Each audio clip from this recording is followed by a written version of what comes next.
Daniel finally spoke, his voice barely above a whisper. "Do you ever wonder what would have happened if I hadn't lost my job?" She hesitated. "I wonder what would have happened if you hadn't lost us." He closed his eyes, the weight of her words settling deep. "You think I don't love you? I think you forgot how to show it," she replied softly. "And now I'm forgetting how it feels." She turned to leave, but Daniel's voice stopped her one last time. "Emily," he said, eyes glistening with unshed tears. "I wanted you to see what I see every day, how everyone wants you, how you shine even when I fade. Maybe then you'd understand why I can't." She froze. His confession wasn't cruel. It was broken, raw, stripped of pride. For the first time, she saw it clearly. His silence wasn't indifference. It was pain, deep, choking pain born from feeling unworthy of her. Emily stepped closer, her heart heavy. "You don't need to compete with the world to be enough, Daniel," she said softly. "You just needed to choose me again." He met her eyes then, for the first time in weeks, and in that single look, there was love, regret, and surrender all at once. Tears welled up in Emily's eyes. She reached out, brushed his shoulder gently, then let her hand fall. "I hope one day you find yourself again," she whispered, "even if it's not with me." She turned toward the door, her suitcase waiting by the stairs. Her steps were slow, quiet, but certain. Behind her, Daniel whispered her name once. "Emily," but didn't move to stop her. Her hand trembled on the doorknob. She looked back one last time. The man she had loved sat in silence, eyes glistening under the dim light. A man torn between pride and love, but too late to choose. As she opened the door, a cold wind swept through the room, carrying away the last trace of warmth between them. And just before she stepped out, her phone buzzed again, a message from Mark. "Are you okay? I saw how he looked at you tonight. You deserve more." Emily stared at the screen, her heart pounding. She deleted the message without replying. But deep inside, she knew this wasn't the end. It was just the beginning of a storm she never saw coming. When love ends quietly, does it ever really die? The morning after Emily left felt strangely peaceful. The house stood still, as if holding its breath. Daniel woke up to the sound of emptiness. Her side of the bed was cold. Her scent lingered faintly on the pillow, a ghost of what once was.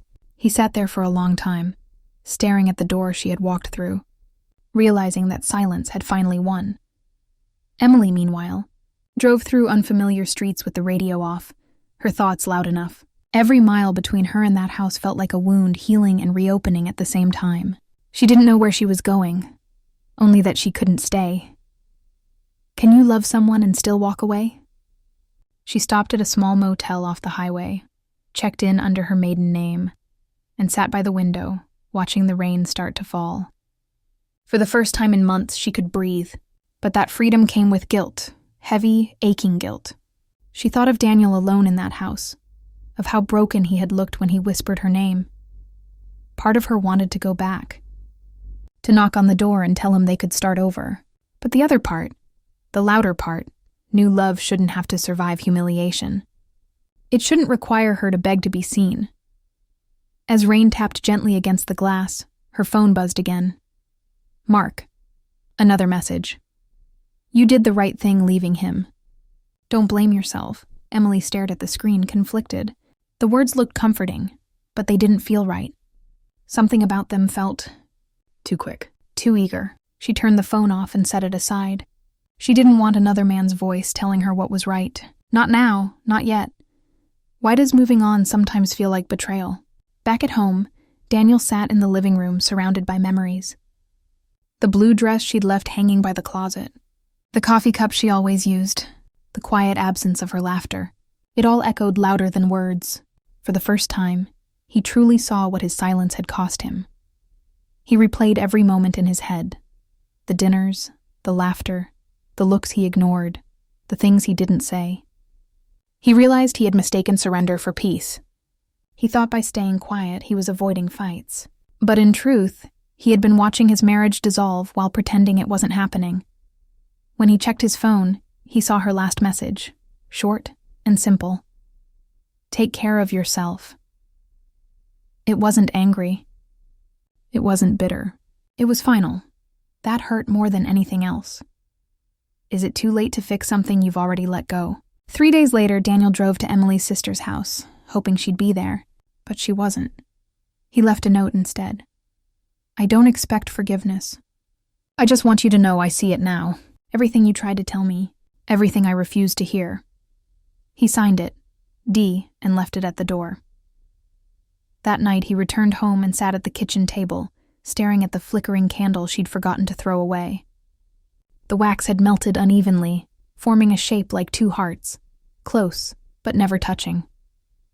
For the first time in months, Daniel cried, quietly, no outburst, no shouting, just silent tears that carried years of pride and regret. Emily, miles away, stood by the ocean. The wind whipped through her hair as waves crashed against the rocks. She watched the horizon, remembering how Daniel used to say the ocean reminded him of her, calm on the surface, deep underneath. She smiled faintly. You forgot how to swim, Daniel, she whispered. That's why we drowned. What if goodbye isn't the end, but the beginning of who you're meant to be? Over the next few weeks, Emily found small pieces of herself returning. She started writing again, reading late into the night, making coffee the way she liked. Strong, sweet, with too much milk. She took long walks and spoke to strangers at cafes.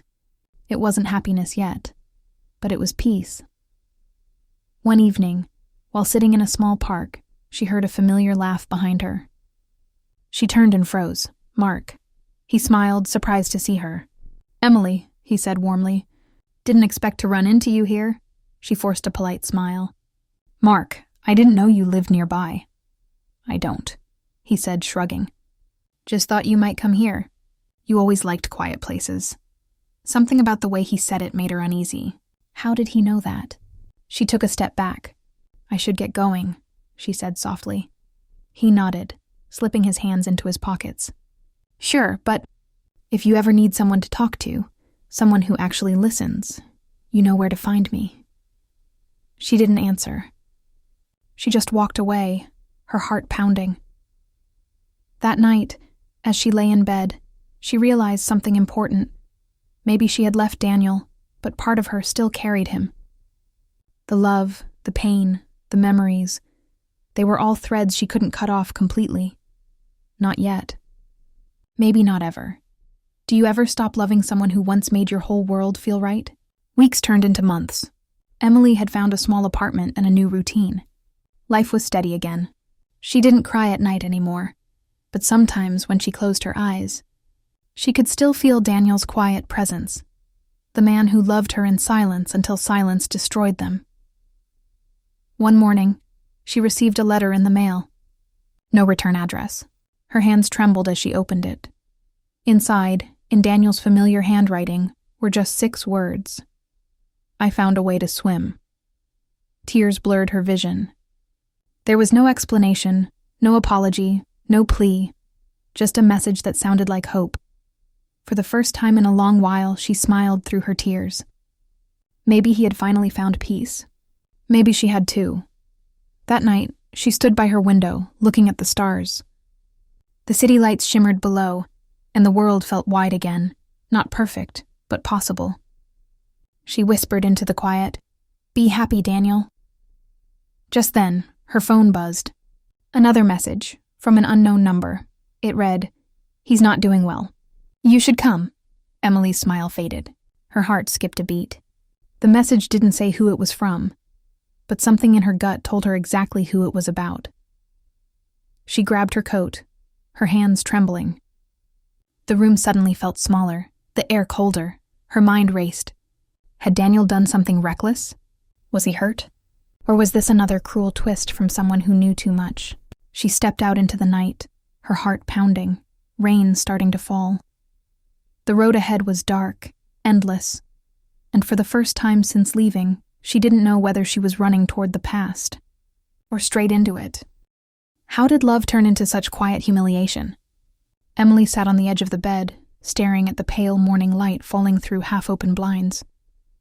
Her wedding ring glimmered faintly, a reminder of a promise that once meant everything. Daniel, her husband of 6 years, stood by the window, hands in his pockets, pretending to check his phone. Outside, laughter drifted in from the backyard. Daniel's friends. Men who had once been guests in their home, now lingering like ghosts of something lost. Emily's heart ached at how normal it all seemed, yet how wrong it felt. When did his silence start hurting more than his words? There was a time when Daniel couldn't stop talking. He'd call her from work just to say he missed her. They'd stay up late planning trips they never took, laughing over cheap pizza, dreaming of a life that felt infinite. But somewhere between job losses and quiet dinners, the spark turned into silence. When Daniel lost his job 6 months ago, it wasn't just his paycheck that disappeared. It was his confidence. Emily tried to be supportive, telling him they'd figure it out together, but he started pulling away, retreating into a fog she couldn't reach through. What happens when laughter becomes a wall? To fill the silence, Daniel began inviting his old friends over, Mark, Jason, and Ryan. They were charming, loud, successful.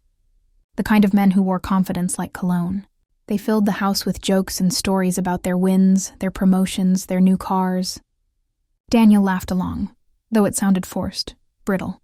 Emily played hostess, smiling politely as she refilled glasses and passed around snacks, pretending everything was fine. But every laugh that escaped from Daniel's mouth felt like another brick added to a wall between them. The men adored Emily. They said it openly. How she was the calm in Daniel's chaos. How she made the house feel like home. Their compliments were lighthearted at first, but lately they lingered a bit too long. The way Mark's eyes followed her, the way Ryan brushed her hand when reaching for the bowl, it made her uneasy. But what broke her most wasn't their attention. It was Daniel's silence.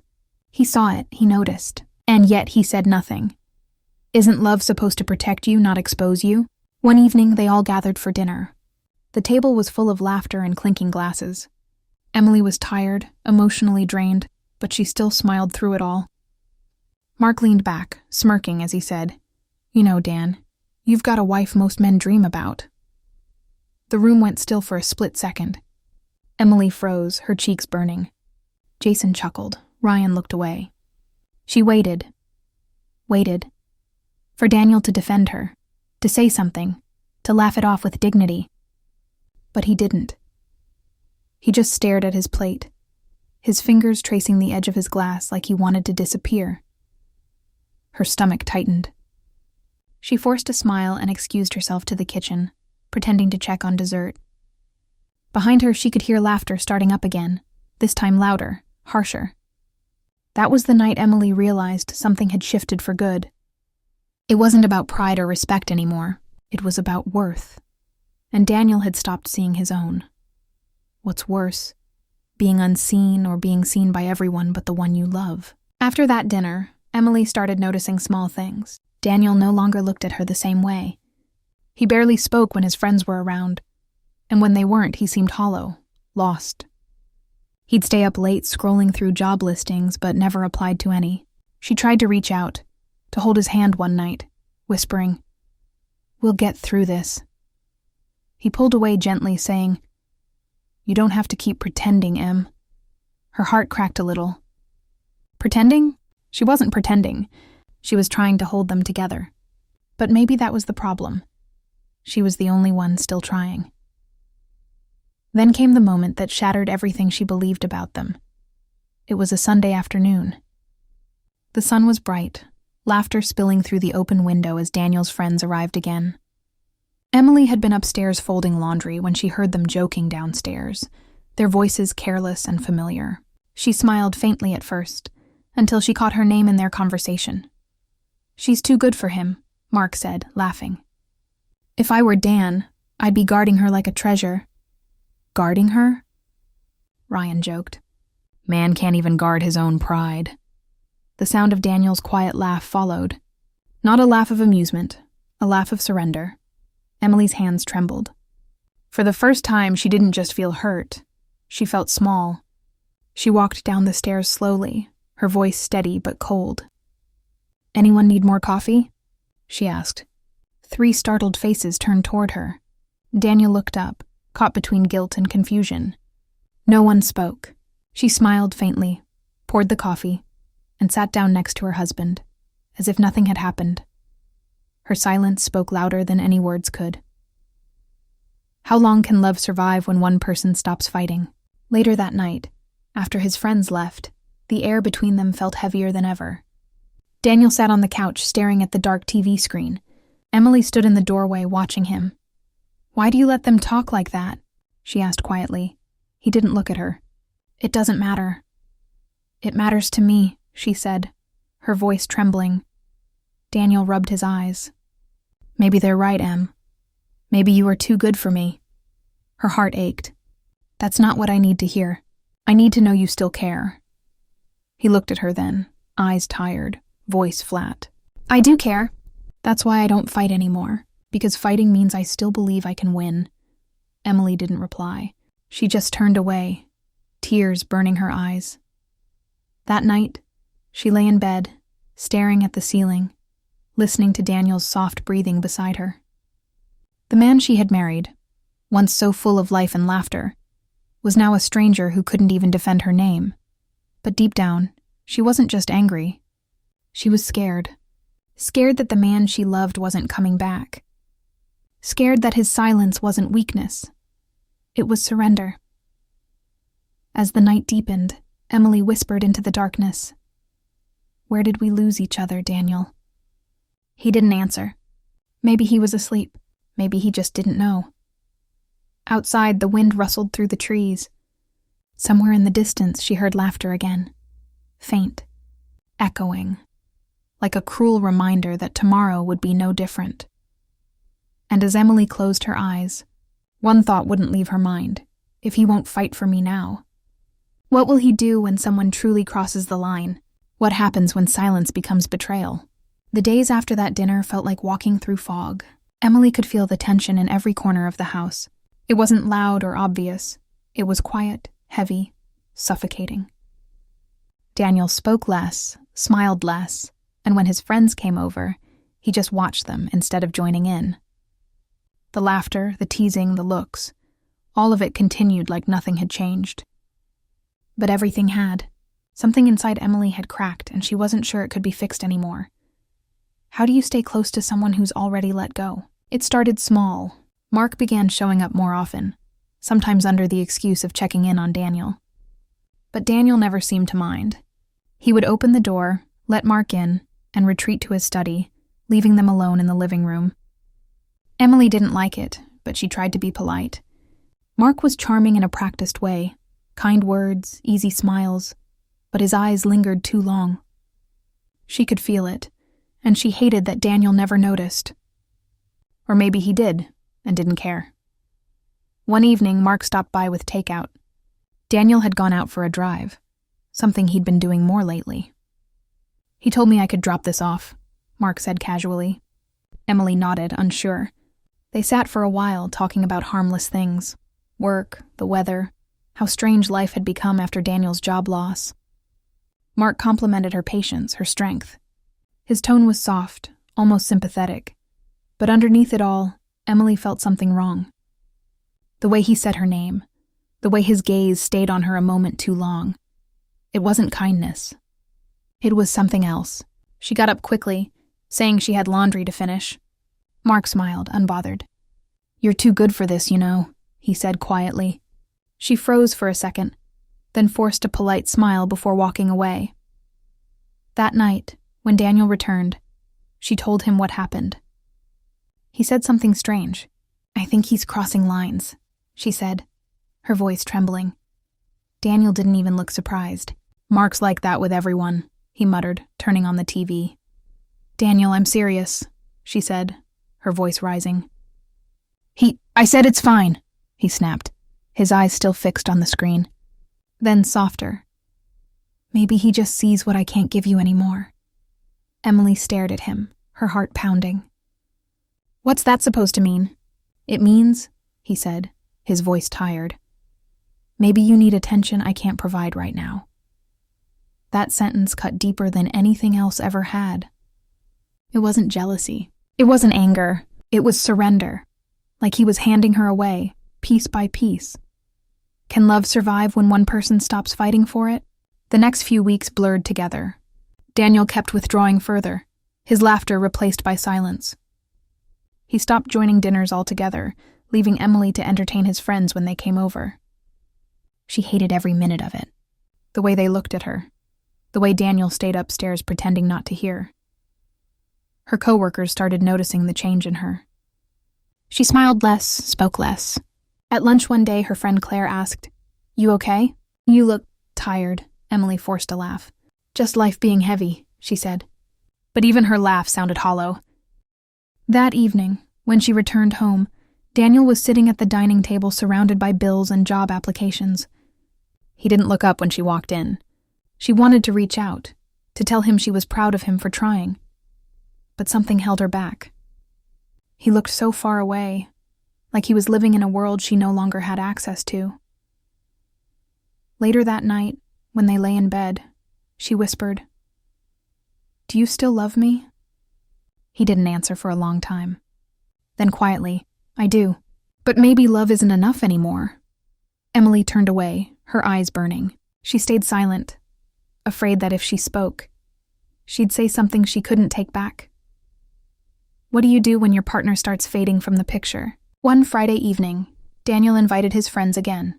Emily wanted to say no, to tell him she was done pretending everything was fine. But she saw something in his face, exhaustion, maybe even guilt, so she agreed. The house filled with voices again. She stayed polite, careful, distant, but Mark was there too, his confidence louder than ever. At one point, she stepped into the kitchen to get more drinks. Mark followed.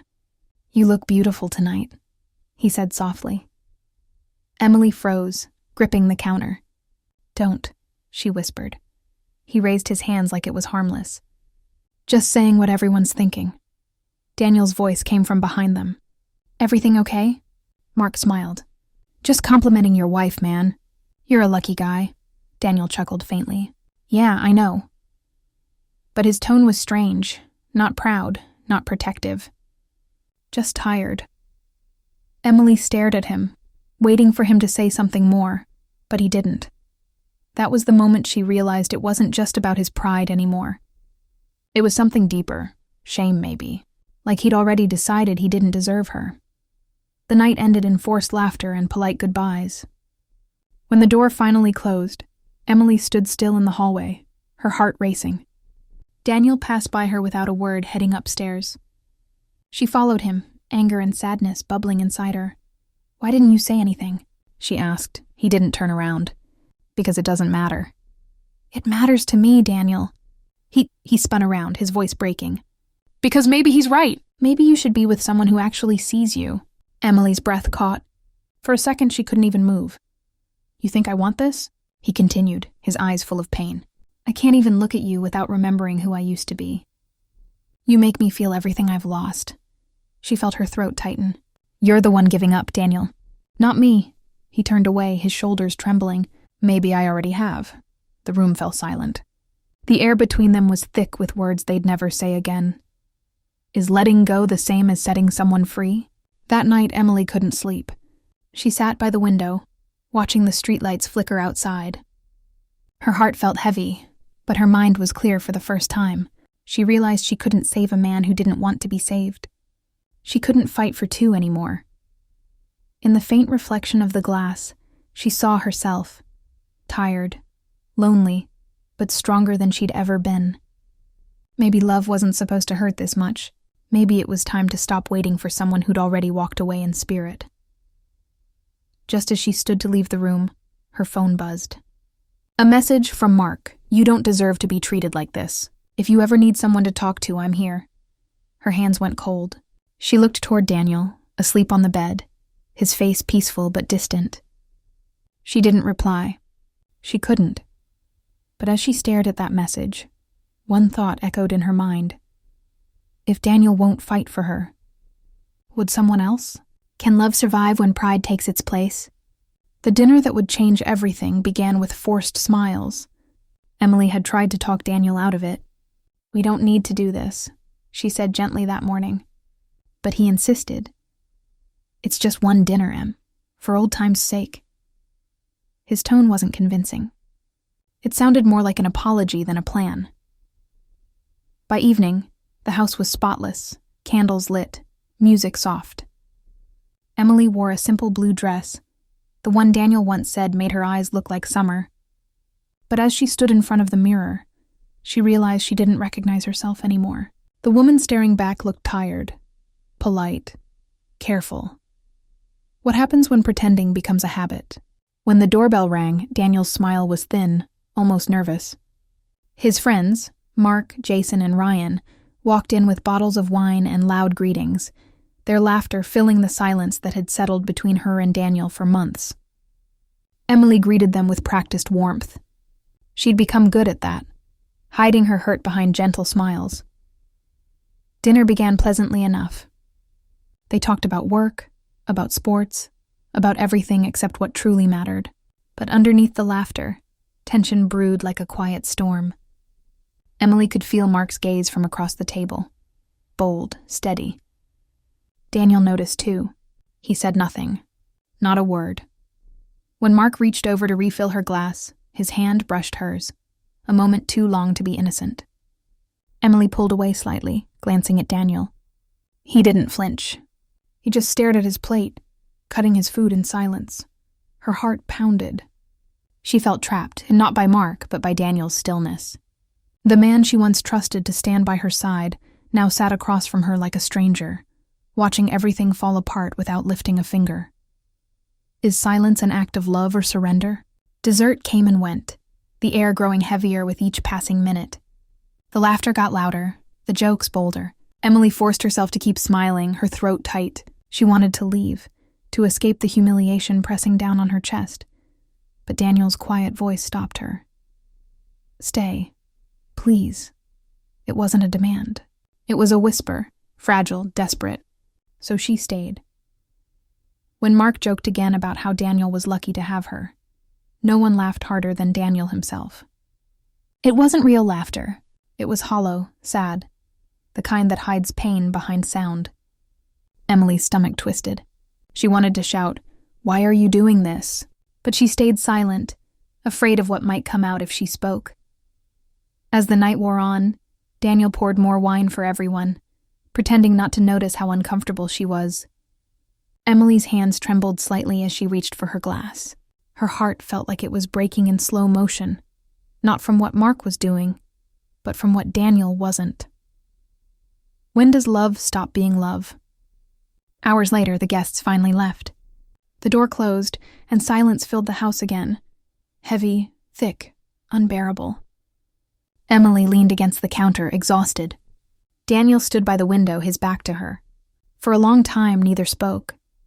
Then he said quietly, "You didn't have to look so miserable all night." She turned sharply. Miserable. Daniel, they were crossing lines right in front of you. He didn't look at her. You think I didn't notice? Then why didn't you stop it? She demanded, her voice cracking. Daniel took a slow breath.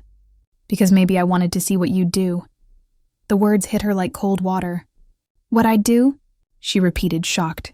He turned around, eyes tired, hollow. I wanted to see if you'd defend me, or if you'd just let them treat me like I was invisible. Emily blinked, confused and angry. Defend you? Daniel, you let them disrespect me. You stood there and... I know, he interrupted, voice trembling. I know what it looked like, but you don't understand. Every time they look at you like that, it reminds me of everything I've failed to be. Her anger faded, replaced by something heavier. Sadness. You think this is about failure? She whispered. It's about love, Daniel, and you're letting it rot. He looked down, his hands shaking slightly. I can't give you what you deserve anymore, Em. Maybe watching them admire you. It's my punishment for losing you. She felt her chest tighten.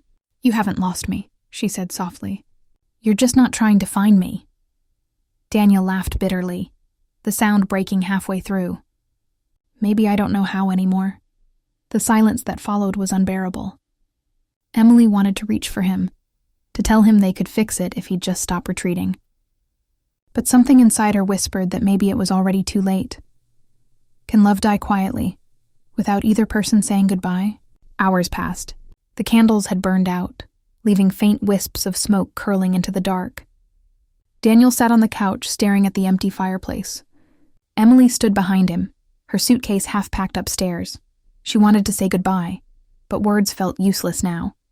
Everything meaningful had already been said and ignored.